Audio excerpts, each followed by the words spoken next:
Hello everyone. In this video, we are going to discuss about the constraint which are being used when we are designing a relational table. So let's get started. So what is a constraint? Constraint enforce limit to the data or the type of data that can be inserted, updated, deleted from a table. So in short, we can say कि a constraint are some rules or it limits some of the data how to be entered into the database. जैसे आपने एक constraint लगाया कि अगर मैं कोई table design कर रही हूँ, इसका अगर वैल्यू 1 2 3 4 है, it means it is holding numeric value. तो आप इस न्यूमेरिक वैल्यू में कोई भी दूसरा टेक्स्ट वैल्यू इंटर नहीं कर सकते हैं। So it is what it limits the data और the type of data, that is known as data type. And when we are applying the constraint, जब आप किसी भी वैल्यूज को इंसर्ट करेंगे, अपडेट करेंगे या फिर डिलीट करेंगे, let us take an example same कि अगर आपने बोला है स्टूडेंट का जो रोल नंबर है, ठीक है ना, so this is having a data type integer. And when you are inserting your values into this field, so you cannot insert A, B, C, D because A, B, C, D is the text data. Similarly, once the data is inserted, what you will do next? You will update the data. Update means modifying the data. So again, while modifying, you are supposed to check what is the data type of that particular field. Similarly, when you are applying the delete command, we also check for the same constraint. So the whole purpose of constraint is to maintain data integrity during the update, insert, delete into a table. So a simple question can be asked, if you want to enforce data integrity or if you want to maintain data integrity, so what can be the things that can be done? तो आप simply ये बताएंगे data को integrate करने के लिए we are supposed to enforce constraint on that particular table. So in this tutorial, what we are going to learn? We are going to learn several different types of constraint like not null, unique, default, check, primary key and foreign key and so on. So let us start with the first constraint, that is not null. Before reading the theory of this not null, in simple words understand. Not null. So see, एक value होती है zero, एक value आपकी होती है नल in terms of programming. अगर मैं किसी भी वैल्यू को जीरो बोल रही हूँ तो जीरो इज द वैल्यू, है ना।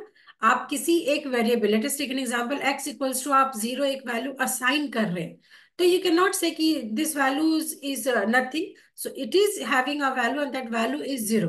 बट अगर हम नल की बात करें, जैसे आपने लिखा X equals to null, X equals to null का मतलब है कि एक्स में कुछ भी नहीं है, it is just like the blank, and that is the basic difference between zero and null. और ये कई सारे इंटरव्यूज में भी आपसे पूछ लेते हैं कि जब दोनों का एक value almost is zero equivalent, so what is the difference between zero and null, तो आप हमेशा बोलेंगे zero is a value and null means a blank, आप ऐसे बोल सकते हैं, ठीक है। यहाँ पे कंस्टेंट क्या, नॉट नल। नॉट नल का ये मीनिंग है कि जब आप किसी भी टेबल को क्रिएट करें, so like we are creating a table student, तो ये इस क्वेरी के अकॉर्डिंग आप यहाँ पे लिख रहे हो रोल नंबर, ठीक है, then you are writing student name and then you are writing student age, then we have student address. तो ये चार हमने यहाँ पे फील्ड रखा है इस टेबल में as per the given SQL query. So this is your roll number, this is student name, this is student age and student address. तो हमने सारे वैल्यूज रख दिया, ठीक है। अब अगर आपने ये फील्ड बनाया, it means in coming days you are going to insert some values. तो मैंने बोला एक स्टूडेंट है ए, जिसका रोल नंबर है 1, उसका एज है 10 और उसका एड्रेस है मुंबई, ठीक है। तो ये मैंने डाल दिया। नाउ सेकेंड हम एक इंट्री करते हैं, सो आई एम राइटिंग है 2, स्टूडेंट का नेम है बी, स्टूडेंट का एज है 15, बट जो एड्रेस फील्ड है दैट इज नॉट मैंडेटरी। मतलब जब हम फॉर्म डिजाइन किए तो हमने उसको मैंडेटरी फील्ड नहीं रखा, तो इट माइट बी कि यहाँ पे कुछ भी नहीं है, मैंने बोला कुछ भी नहीं है, तो it is just like a blank, है ना। तो ये हम डिजाइन कैसे कर रहे हैं? हो सकता है कि जब आप किसी भी केस स्टडी को स्टडी कर रहे हैं, जब आप कोई रिलेशन बनाने जा रहे हैं, तो किसी फील्ड में वैल्यूज होंगी, किसी फील्ड में वैल्यूज नहीं होगी, तो ये डिपेंड करता है what is your requirement. So that is why the not null constant what it will do, if you are writing roll number is the type is having integer and not null, it means कि when you are designing this table, इस table को जब आप design करेंगे, roll number की value में हमेशा कुछ ना कुछ वैल्यू आएगा ही, it can not be blank. अगर मैं ये थर्ड कॉलम यहाँ पे ऐड कर दूं, तो it can not be like this कि एक स्टूडेंट है सी, उसका एज है 20 और वो दिल्ली में रहता है, बट उसका रोल नंबर ब्लैंक है। नो, ये आपको क्या देगा, this will display you the error message. जब आप इंसर्ट क्वेरी चलाएंगे तो एरर मैसेज देगा, and that is the meaning of not null, कि आपको कौन सा फील्ड को नल रखना है, कौन से फील्ड को नल नहीं रखना है।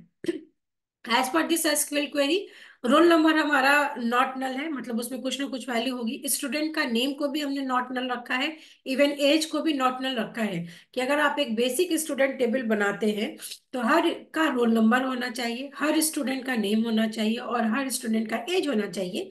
बट ठीक है, एड्रेस किसी का नहीं है, उसने नहीं भरा है तो एड्रेस नहीं है। So that is a simple meaning of null and not null. अगर आपने एड्रेस में यहाँ पे नॉट नल नहीं लिखा, इसका मतलब बाय डिफॉल्ट इसमें कौन सी वैल्यू जा रही है, बाय डिफॉल्ट इसमें वैल्यू जा रही है जो कि नल है, मतलब कुछ भी नहीं जा रहा है। So that is why it is blank. So in your examination they can ask you कि define constraint and define with example। तो आप पहले constraint को बताएंगे, जो मैंने यहाँ पे इसका definition बता दिया। उसके बाद आप not null को explain करेंगे by giving some example like this SQL query। फिर आप इस तरीके से diagram बना के explain कर सकते हैं, and then you will define what is not null। So not null constraint make sure that a column does not hold null value।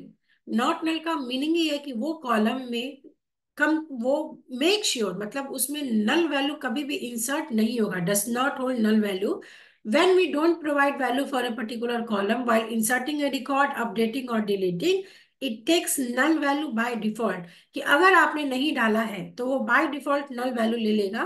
by specifying null constraint we can be sure that a particular column cannot have null values। तो इस तरीके से not null simple सा meaning है, अगर आपने not null किसी भी फील्ड में असाइन किया है it means it can not be having null value. और अगर आपने नहीं डिफाइन किया है जैसे एड्रेस, तो बाय डिफॉल्ट वो क्या वैल्यू ले लेगा, वो नल वैल्यू ऑटोमेटिकली इंसर्ट करेगा। तो इस तरीके से आपको डेफिनेशन समझना है और इसका एसक्यूएल क्वेरी समझ के इसको डिजाइन करना है।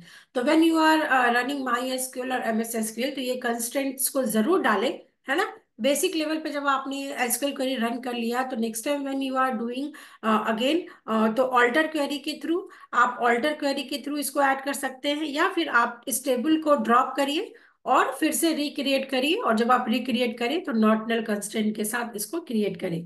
तो इस वीडियो में हमने क्या समझा, what is a constraint and what is not null. In the next video, we are going to understand what is unique key. So stay subscribed for the next upcoming video. Thank you so much.